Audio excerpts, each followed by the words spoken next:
በዚህ በፔዳጎጂ ትምህርት አዲስ አበባ ዩኒቨርሲቲ ያሳተመው አንድ መጽሐፍ ላይ እኔም አንብቤያለሁ። ሰዎች በመማር ማስተማር ሂደት ውስጥ መጀመሪያ የሚያስታውሱት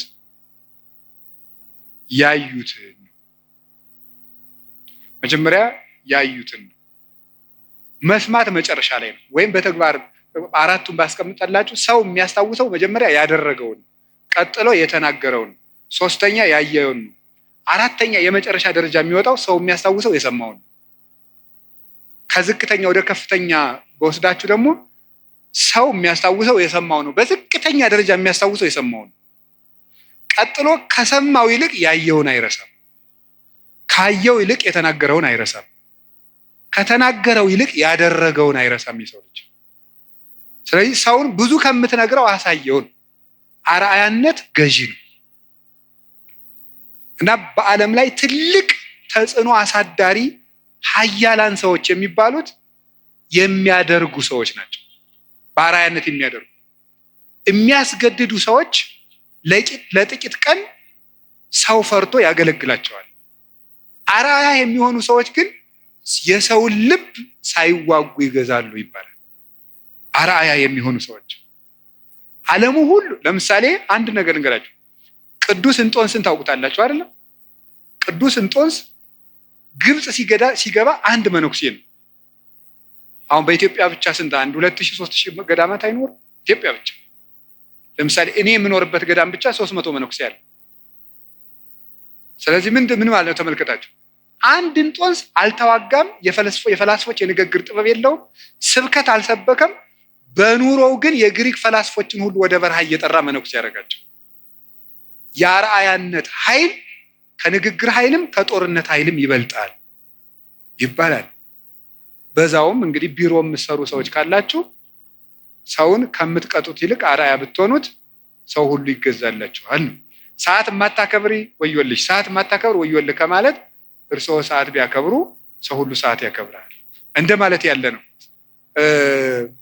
አንድ ሁለተኛ ደግሞ ሪኒዋል ፓወር የሚባለው የመታደስ ኃይል ነው፣ ወይም የንስሐ ኃይል።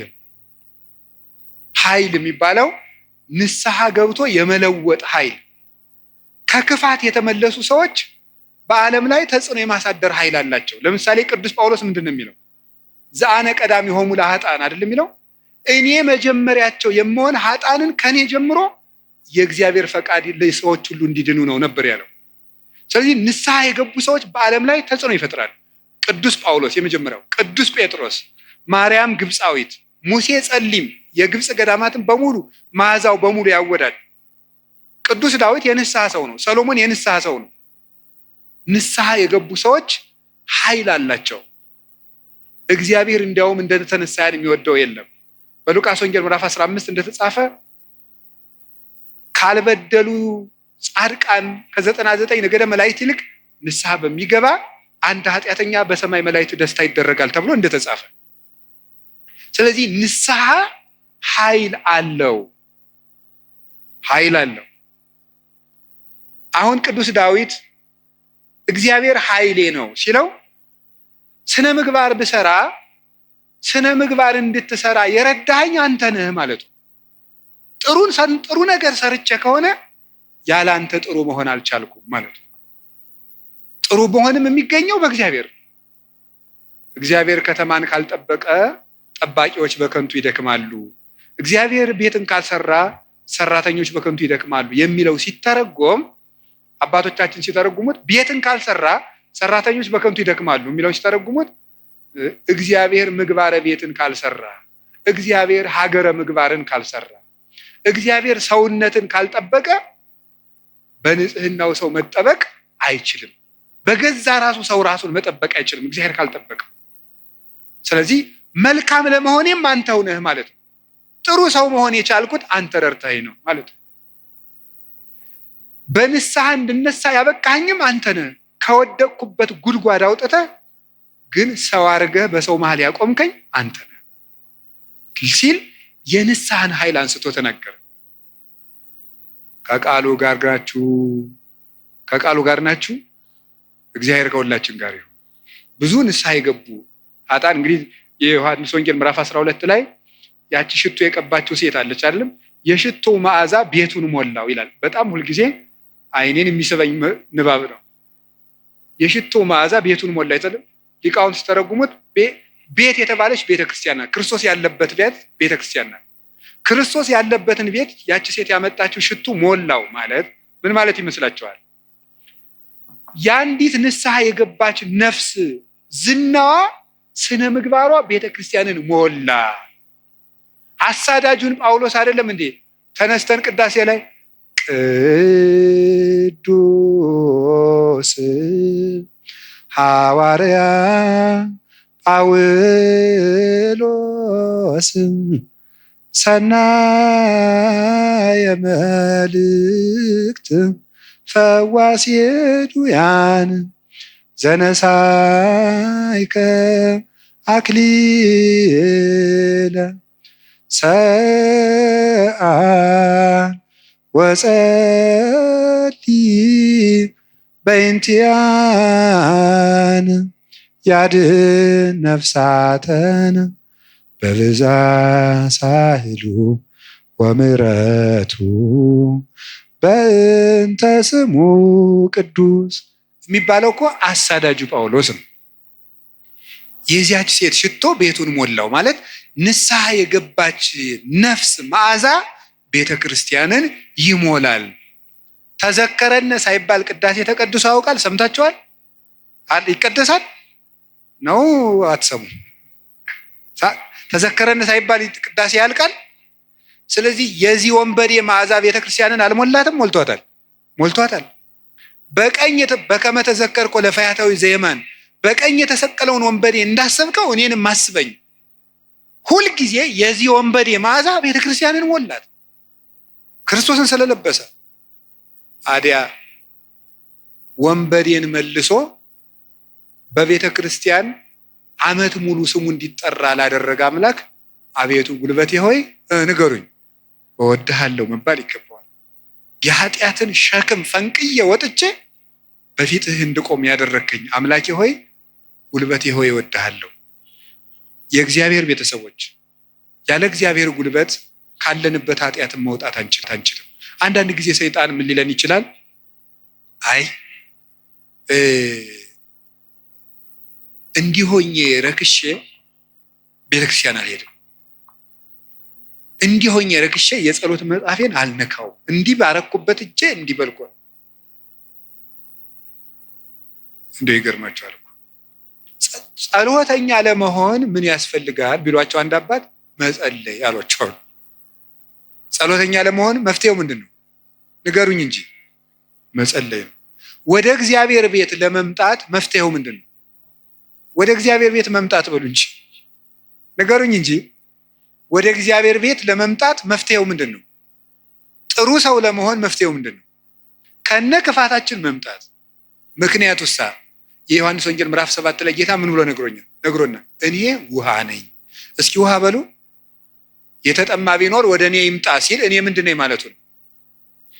ስለዚህ ወደ ወንዝ የሚሄድ ንጹህ ሰው ነው ያደፈ ሰው ነው? ንገሩኝ። ያደፈ ሰው ነው። እንዲያውም ካደፍን ነው ቤተክርስቲያን መምጣት ያለብን። ልንነጻ ነው የምንመጣው። ውሃ የሚቀዳ የተጠማ ሰው ነው? ጠጥቶ የጨረሰ ሰው ነው? የተጠማ ሰው። እንግዲያውስ ክርስቶስ ለእኛ ለተጠማ ነው ያስፈልጋል። ለደረቀ ዛፍ ውሃ እንደምናጠጣው እንዳይደርቅ እንደምናጠጣው ደረቅ ለሆነችው በረሃ ለሆነችው ነፍሳችን የሕይወት ውሃ ክርስቶስ ያስፈልገናል። ፍሬ ቢስ ለሆነው ቅጠል ብቻ ለሆነው ሰውነታችን የሕይወት ውሃ ክርስቶስ ያስፈልገናል። መምጣት የሚያስፈልገን ለእኛ ነው። ጉልበቴ ሆይ እወድሃለሁ የምንለው በእግዚአብሔር ጉልበት እንጂ ሰው በጥረቱ ብቻ ከኃጢአት ሊወጣ አይችልም። ምዕመናን እንደዛ ነው የምነግራችሁ። ክርስቶስ ካልጠራን በቀር እውርነታችን አይለቀንም። ማርያም መግደላዊት እኮ ጥርጥሩ እንደያዛት እንደው አትክልተኞች ወስደውት ይሆን ያለች በኋላዋ ማርያም ብሎ ድምፁን ሲያሰማት ነው ፊቷ የበራላት። መድኃኔዓለም ሲጠራን ነው ልባችን የሚበራው። እንዲጠራን ደግሞ ሁልጊዜ መምጣት አለብን። እሱ ጉልበት ሲወጣን ነው የሚወጣው። ቅዱስ ጴጥሮስ ወደ ውሃው ሲሰጥም አቤቱ እንዳልሰጥም አድነኝ አለው። ጌታ እጁን ሲልክለት ምዝዝ ብሎ ወጣ። ካለንበት ጉድጓድ የምንወጣው እግዚአብሔር ጉልበት ሲሆን ነው። ጉልበቴ ሆይ እወድሃለሁ የምንለው ከዚህ የተነሳ ነው። የእውቀት ኃይል የሚባላል። እስቲ የእውቀት ኃይል በሉ ንገሩኝ እንጂ። ስለዚህ ቅድስና ለሰሩት ለእነ አቡነ ገብረ መንፈስ ቅዱስ ጉልበታቸው ማን ነው? ንገሩኝ እንጂ። አቤት አቡነ ገብረ መንፈስ ቅዱስ 562 ዓመት ምግብ ሳይበሉ ኖረዋል። ውሃ ሳይጠጡ ኖረዋል። እግዚአብሔር አስችሏቸው ምንም ሳይበድሉ እንደ መልአክ ንጹሕ አእምሮ ነበራቸው እሳቸው። ስለዚህ ምን ብለው ይዘምራሉ? አቤቱ ጉልበቴ ሆይ። ደግሞ እኔና እናንተን የመሰሉ ሀጣንም ደግሞ አሉ። ማርያም ግብፃዊት አለች። ኢየሩሳሌም ስትሄድ በግብፅ አመንዝራ ኢየሩሳሌም ስትሄድ ደግሞ የምታመነዝርባቸው ወንዶች ልታገኝ ነው ሄደች። ሰዎች ኢየሩሳሌም ሊሳለሙ ሲሄዱ መርከቡ ውስጥ መሳፈሪያ ሳንቲም አልያዝኩም፣ ክፈይ፣ አልከፍልም፣ እኔ ከፍላለሁ፣ እንዴ ከፈለክ ከኔ ጋር ተኛ እያለች ሰውነቷን ለመርከብ ዋጋ የምትሸጥ ሰው ነበረች። እሷ ሰው ሁሉ ወደ መቅደሱ ሲገባ ደጅ ላይ ያለ ስዕል ግን እሷን ይገፋት ጀመር በኃይል። ቆማ ስታለቅስ የእመቤታችን ስዕል አየቻት። ወደ መሐሪው ልጅሽ ንገሪልኝ አለች። ከዚያ በኋላ እንድትገባ ተፈቀደላት። ወደ ዮርዳኖስ ማዶ ሂጂ፣ በዚያም ለነፍስሽ ረፍት ታገኛለች። ሂደች። ቤተ መቅደስ ውስጥ ቤተክርስቲያን ለመግባት ቅጥሩን ለመግባት ጉልበት ያልነበራት ግብፃዊቷ ዘማዊቷ ማርያም ክርስቶስ በምሕረት እጁ ከነካት በኋላ ግን ምን ሆነ? ቅዱስ ዞሲማስ ሲሄድ ከመሬት 1 ክንድ ቆማ ስትጸልይ ነው ያገኘው። እንደዚች ያለችው ሀጣንም አቤቱ ጉልበቴ ሆይ እወድሃለሁ። አገርን ከማሸነፍ ልማድን ማሸነፍ ይበልጣል። ክፋትን ቆርጦ መጣል ከባድ ነው። ሰንሰለትስ ወይ ቆርጠው ይጥሉታል፣ ወይ ፈልቅቀው ይጥሉታል፣ ወይም ደግሞ ያሰሩ ሰዎች ተመልሰው በሌላ ቀን ይፈቱታል። የኃጢአት ሰንሰለትን ግን እግዚአብሔር ካረዳን መፍታት አይቻልም። እና ለዚህ ነው ቅዱስ ዳዊት ጉልበቴ ሆይ እወድሃለሁ ያለው። ለንስሐም ጉልበታችን እግዚአብሔር ነው፣ ለንጽህናም ጉልበታችን እግዚአብሔር ነው፣ ለእውቀትም ጉልበት እግዚአብሔር ነው። የእውቀት ኃይል የሚባለው እሱ ነው። እውቀት ባዶውን ሲነገር ኃይል የለውም። አንዳንድ ጊዜ ይህንን እኔም አስባለሁ። እውነት ለመናገር መቼስ ተያይዘን ከምንጠፋ አንዳችን ተናጋሪ አንዳችን ሰሚያን እንተጋገዝ ተብሎ ነው እንጂ እውነት ለመናገር እኔን የመሰለ ሰው እዚህ ቆሞ መስበክ አልነበረበትም። መስበክ ያለባቸው እንደነ ቅዱስ ዮሐንስ አፈወርቅ ያሉ ቅዱሳን መምህራን ነበሩ።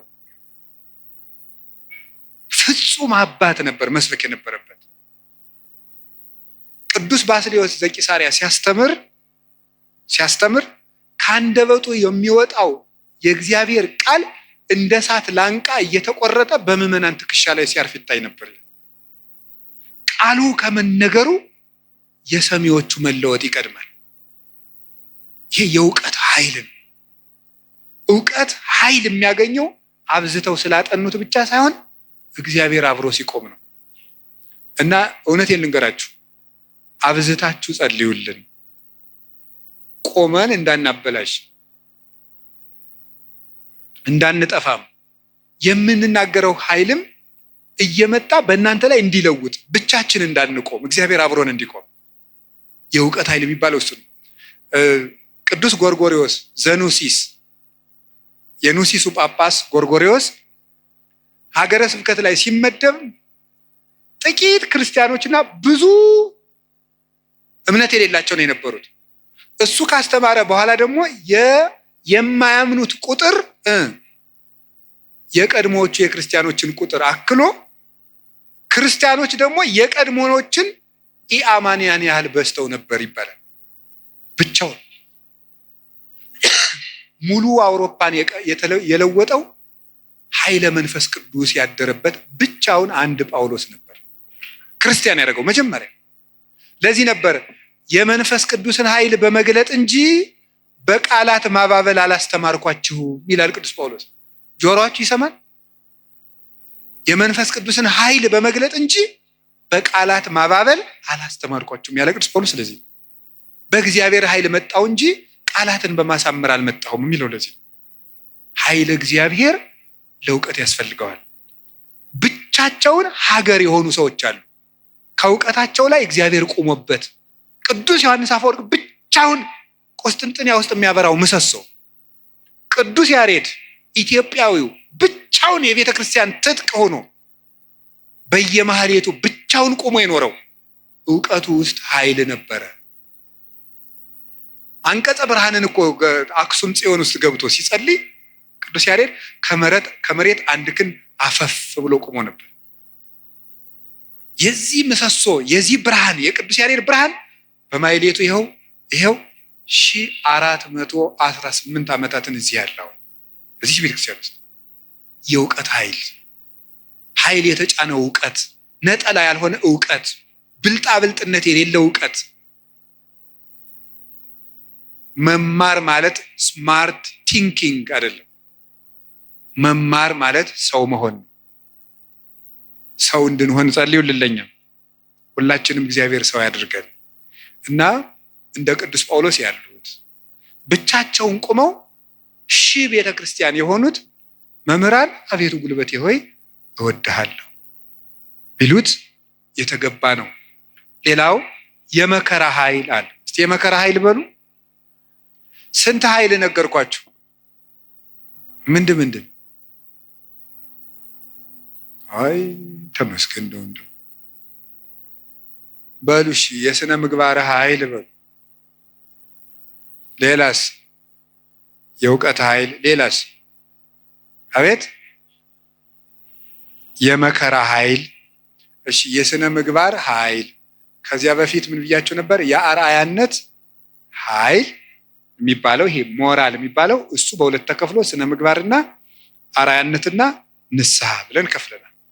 ቀጥሎ የእውቀት ኃይል ብዬ ነገርኳችሁ። ሶስተኛ አሁን የምነግራችሁ ደግሞ የምንድነው? የመከራ ኃይል ነው። የመከራ ኃይል የሚባለው ጉልበቴ ሆይ እወድሃለሁ ያለው አሁን ቅዱስ ዳዊት አሸንፏል። ዘመኑን በሙሉ ጠላቶችን አሸንፏል። ያሸነፈ ግን በውጊያ ሳይሆን በምንድን ነው? በመከራ ነው ያሸነፈ። ይገርማቸዋል። በመከራ ማሸነፍ ከዚህ ዓለም ሎጂክ የራቀ ነው። በዚህ ዓለም ለማሸነፍ ፓወር የግድ ያስፈልጋል ነው ቀመሩ። ይሄ ነው። አሁን የዚህ ዘመን ሰው እና ክርስትና አልገናኝ የሚለው ተፍ ብለህ ሰልፍ ኮንፊደንስ ይኑርህ ነው። በክርስትና ደግሞ ተፍ ብለህ ትሁቱን ነው። ስለዚህ ነገሩ ወዲያና ወዲህ ከብቷችኋል አይደለም? ትሁት የሆነ ከፍ ይላል። አሁን ደግሞ ራስህን ከፍ አድርግ፣ አትጣል ነው። እንደዚህ ማስታወቂያ ስራ ገንባ፣ ራስህን አስታውቅ በደንብ። እንደዚህ ነው። የፈለግከውን ነገር ስራ፣ ስለማንም አትጨነቅ፣ ግድ አይኑርህ። እንደዚህ አይነት ነገር ነው የሚሰበከን። እንደሱ የሚባል ነገር የለም። እንደውም የሚባለው 100% ኮንፊደንስ ኔጌቲቭ ኮንፊደንስ ነው ይባላል። ስለዚህ ተገቢ አይደለም። ምንድነው ታዲያ? እኛም መከራ ማሸነፍ ነው የሚባለው። ቅዱስ ዳዊት ለምሳሌ እንዲህ ያደረገ። ሳኦል እያሳደደው ሄደ። ቅዱስ ዳዊት ዋሻ ውስጥ ተጠጋ። ሳኦል ዳዊትን ፈልጎ ተኛ እና አበኔር ይባላል የሳኦል የጦር አበጋዝ ከሳኦል ከጨርቁ ጫፍ ቆረጥ አድርጎ ዳዊት ወስዶ አለፍ ብሎ አበኔር አንተ የውሻ ሬሳ አይመስልክ ጌታህን እንዲያርገን የምትጠብቀው አለው። ተኝቶ ነበር ያም ማለት ግን የቅዱስ ዳዊት ጋሻ ጃግሬዎች አረ ዛሬ እግዚአብሔር ጠላትህን በእጅህ አሳልፎ ሰጥቶልሃል እንበለው አሉት። እናንተ እኔ ከእናንተ ጋር ምን አለኝ? እግዚአብሔር በቀባው ላይ እጄን አላነሳም። እና አባቶቻችን እንዲያውም ትልቅ መከራ ሊገል የመጣ ጠላትን እጅ ላይ ጥሎ ምሮ መስደድ ነው ይላል። ይሄ እኮ የልብ መከራ ነው። እናንተ አሁን ታደርጉታላችሁ? አሁን እኔ ለምሳሌ ዱላ ይዤ ያባረርኳቸው ቤታችሁ በመጣና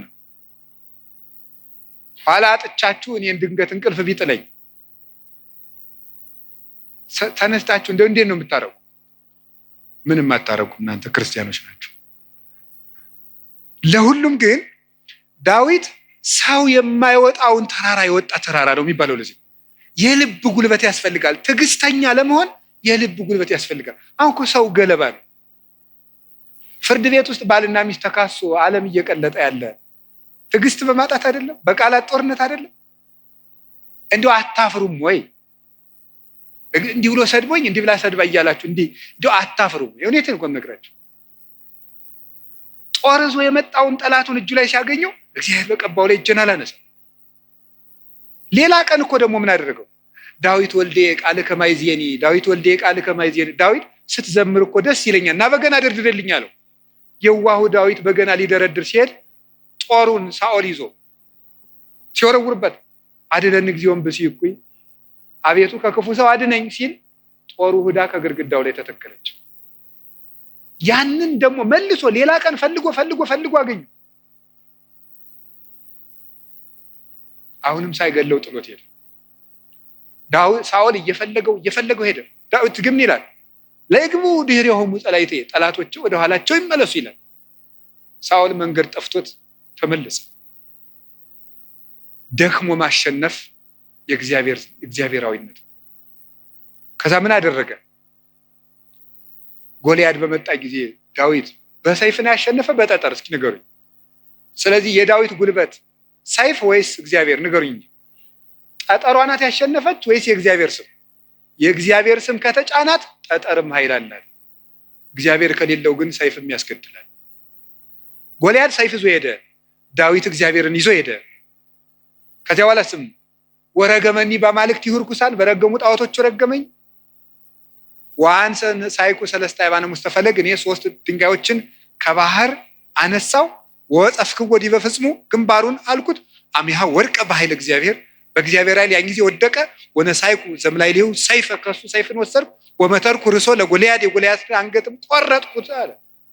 በራሱ ሰይፍ እንዲወድቅ ያደረገው ጉልበቴ ሆይ እስኪ በሉ ሁላችሁም ንገሩ እንጂ። ያው ይህን የሚያደርገው የእግዚአብሔር ስም ነው። ቅዱስ ዳዊት አንተ ብላቴና ጨንገር ይዘህ የምትመጣ እኔ ውሻ ነኝ ነበር ያለ ጎልያድ። እና እንግዲህ ስጋህን ለሰማይ አዕዋፍ ለምድር አራዊት ቆራርጬ እሰጠዋለሁ አለው።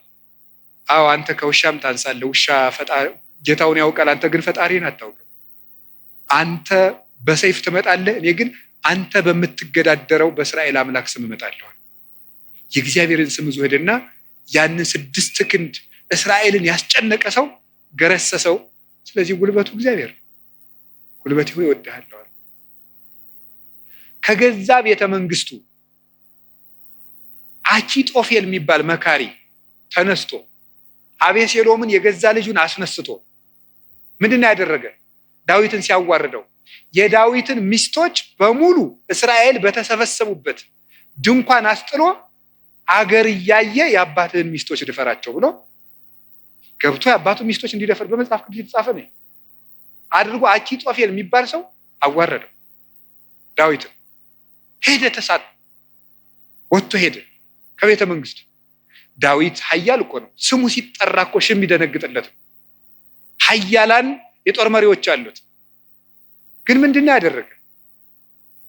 እግዚኦ ሚበዙ ለይሳቅዩን፣ ብዙሃን ቆሙ ላይ ሊ ብዙሃን ይቤልዋ ለነፍሴ እያድህነች አምላክኪ አንተስ እግዚኦ ምስካየ አንተ። አቤቱ የሚያስጨንቁኝ ምንኛ በዙ፣ ብዙዎች በኔ ላይ በጠላትነት ቆመዋል። ሰውነቴንም የሚያድንሽ የለም ይሏታል። አቤቱ አንተ ግን መጠጊያዬ ነህ፣ ከራሴ ላይ በላይ ያለ ዘውድም አንተ ነህ እያለ በልቡ ተንበልብሎ ካሸዋ ላይ ወድቆ ያለቅስ ነበር። የዛ ጊዜ አኪጦፌል ይገርማችኋል፣ አገሩ ገብቶ ዳዊት ከተመለሰ አይምረኝም ብሎ በገዛ እጁ ታንቆሞት። ዳዊት አኪጦፌል እንዲህ ብሎ ሲመክር ማዶ ላይ ደግሞ በመጽሐፈ ሳሙኤል እንደተጻፈው ማዶ ሄዶ ዮርዳኖስን ሻገር ብሎ በቀትር እግዚኦ እልዋ ለምክረ አኪጦፌል፣ አቤቱ ጌታዬ የአኪጦፌልን ምክር አፍርስበት ይላል።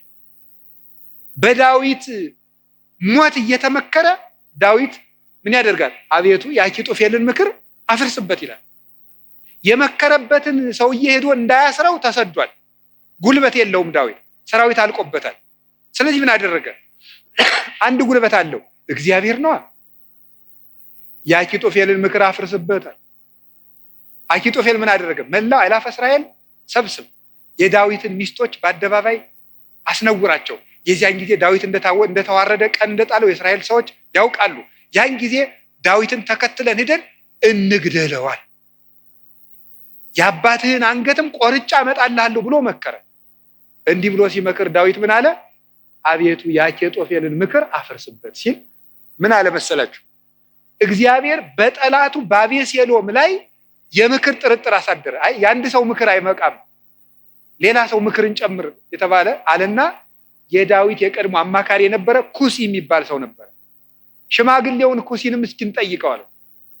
ኩሲ እንደምን አለ? ደህና ነኝ። ምን ነው ቀድሞ ስታማክረው የነበረው ዳዊት ሲሰደድ እዚህ ቀረ? እኔ ምን ጊዜ የማማክር እግዚአብሔር የቀባውን አለ። ውስጡ ቅኔ ነው። ቅኔው ምንድን ነው? አሁንም እኮ የማን አማካሪ ነኝ እያለው ነው። አንተንማ እግዚአብሔር አልቀባም እያለው ነው። አሁንም የእሱ ነኝ እያለው። ለእሱ ግን የመሰለው ምን እያለው ነው? አንተን ከሾመ ያንተ አማካሪ ሆናለሁ እያለው መስሎታል። እዛ ምን አደረገው? አኪጦፌል ምን ብሎ መከረ? አኪጦፌል እንዲህ ብሎ መክሯል። አንተ ምን ትላለህ? አኪጦፌል ቶሎ ብለን ዳዊትን እንግደለው አለ። አንተሳ ምን ትላለህ አለው። ዳዊት ምን እያለ ነው? አቤቱ የአኪጦፌልን ምክር ተናገሩ እንጂ አፍርስበት በሉ እንጂ እያለ ያለቅሳል። ኩሲ መጣና ምን አደረገ?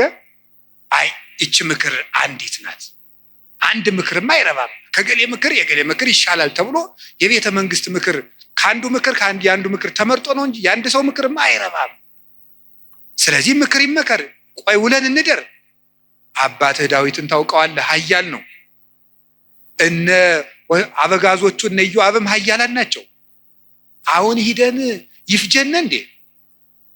ነገር ግን መላው አእላፈ እስራኤል ገና ይሰብሰቡ፣ ምክርም አበርክተን እንምከር።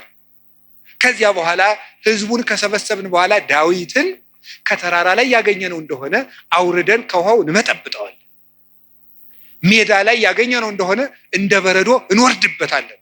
ይሄ ነው እንጂ አሁንም ሄደን እንፈጅ ብለህ ነው አለው። እሺ እንግዲያስ ያንተ ምክር ይሻላል አለው። በጎን ምን አደረገ ኩሲ?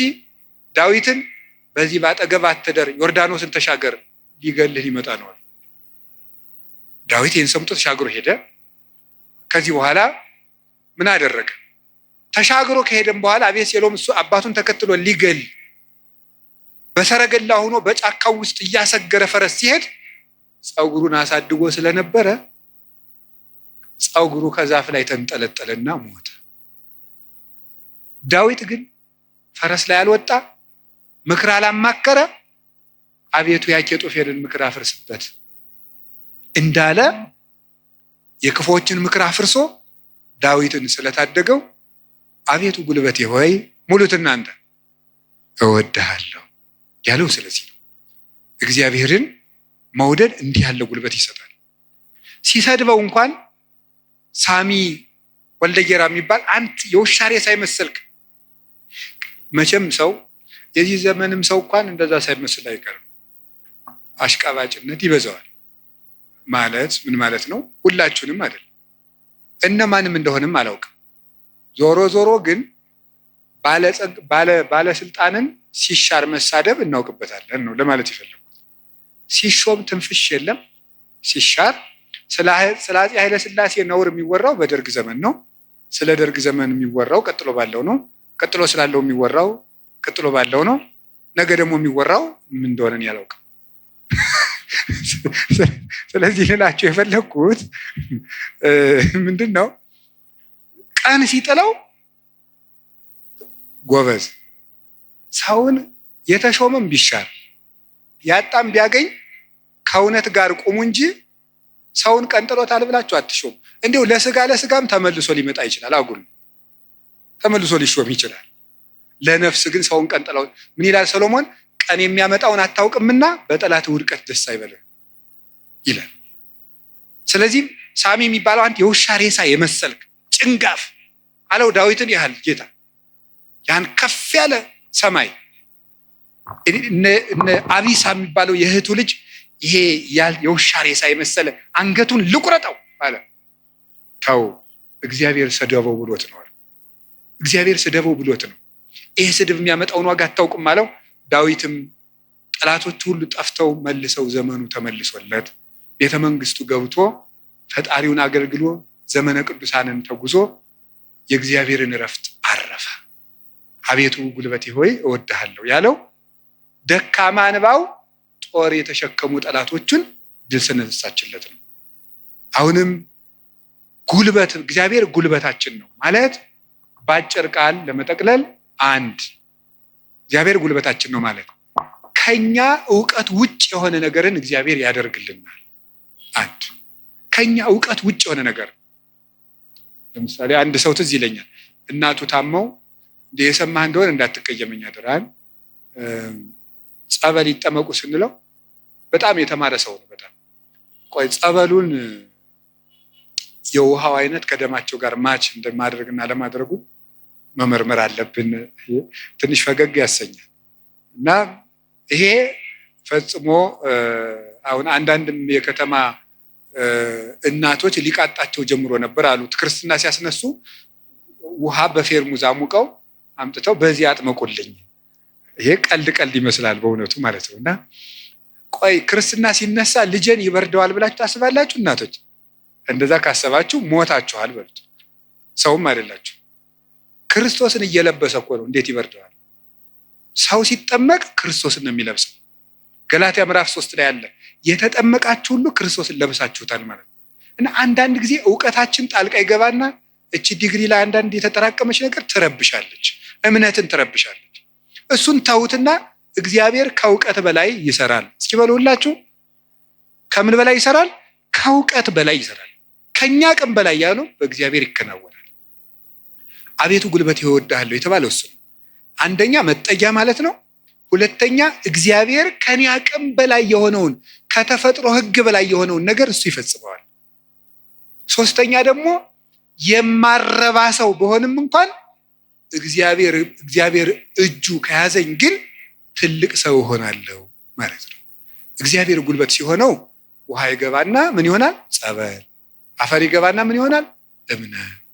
እግዚአብሔር ጉልበት ሲሰጣት የ15 ዓመት ልጅ ማንን መሸከም ትችላለች? ድንግል ማርያም እግዚአብሔርን ተሸከመችው። እግዚአብሔር ጉልበት ነው። እሱ ጉልበት ባይሆናን እሳትን ማን ይታቀፋል? ማንም። እግዚአብሔር ጉልበት ሲሆን እሱን እንኳን እንችለዋለን። ስለዚህ የእግዚአብሔር ቤተሰቦች በእግዚአብሔር በርቱ፣ እግዚአብሔርን ጉልበት አድርጉት። ሁላችንም በእግዚአብሔር እንመካ። ሁልጊዜ ጸልዩ። የጨለመብንን ነገር ሁሉ በትንሣኤው ብርሃን ያርቅልን። ለተጨነቁ ሁሉ መድኃኔዓለም ሰላምን ይስጥልን። አቤቱ ጉልበቴ ሆይ